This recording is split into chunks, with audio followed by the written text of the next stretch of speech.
ऐसी नीति आ गई जो लोग कहते आए हैं सिंह जी कि बेचने और खरीदने का ही कोई नया धंधा होने वाला है। माइक कौन? मान्यवर भाई धन्यवाद सर, आपने मेरे को बोलने का अवसर दिया। मैं ज्यादा रेपिटेशन ना करते हुए सीधा बिल का विरोध करने के लिए खड़ा हुआ हूं। मैंने आज देश के गृह मंत्री का अच्छे तरीके से भाषण सुना और उन्होंने बार बार एक ही बार को 2-3 बातों को ज्यादा जोर दिया। एक तो उन्होंने कहा कि विरोधी दल भ्रम फैला रहे हैं, मुसलमानों के बीच डर फैला रहे हैं। ये हमने फैलाया हुआ डर नहीं है। जब देश के मुसलमान को लगा कि देश में बीजेपी में 240 संसदों में एक भी मुसलमान सांसद नहीं है, हमारे लिए जगह नहीं है, तो वो डरने लगा। जब आपने कब्रिस्तान की बात की, आपने शमशान घाट की बात की, तो वो डरने लगा।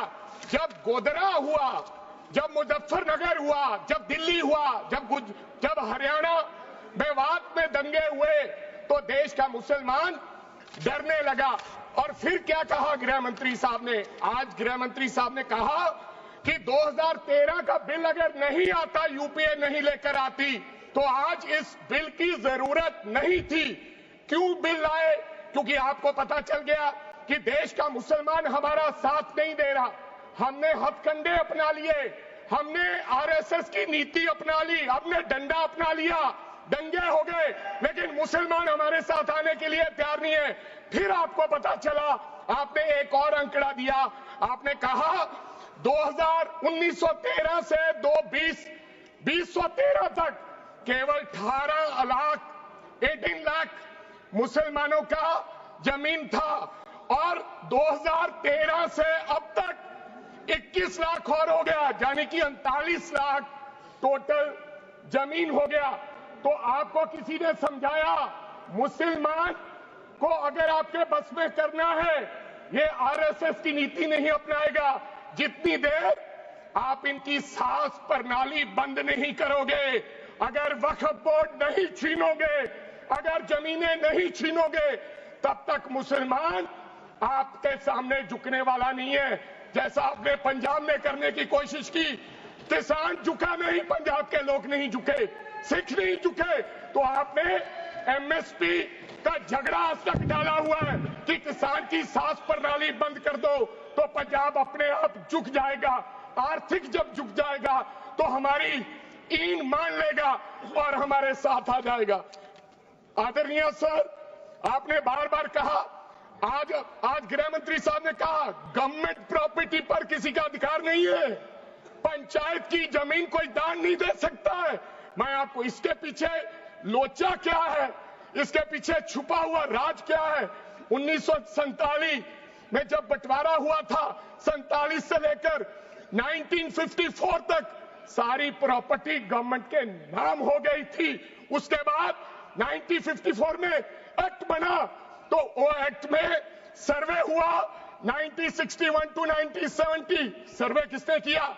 कलेक्टर ने। अगर पंजाब की, हरियाणा की, हिमाचल की बात करूं तो डिविजनल कमिश्नर अंबाला बैठते थे, उन्होंने सर्वे किया, तहसीलदारों ने सर्वे किया, तो वक्फ बोर्ड को यह जमीन देने का काम किया।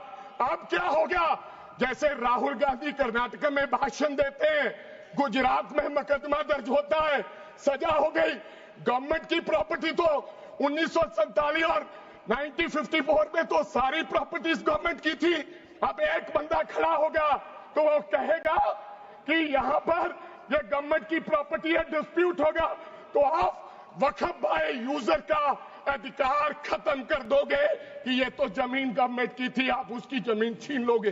फिर आपने कहा लिमिटेशन एक्ट की बात कर रहे हैं आप, और किसी धार्मिक स्थानों पर तो लिमिटेशन एक्ट लागू नहीं होता, इनके ऊपर क्यों?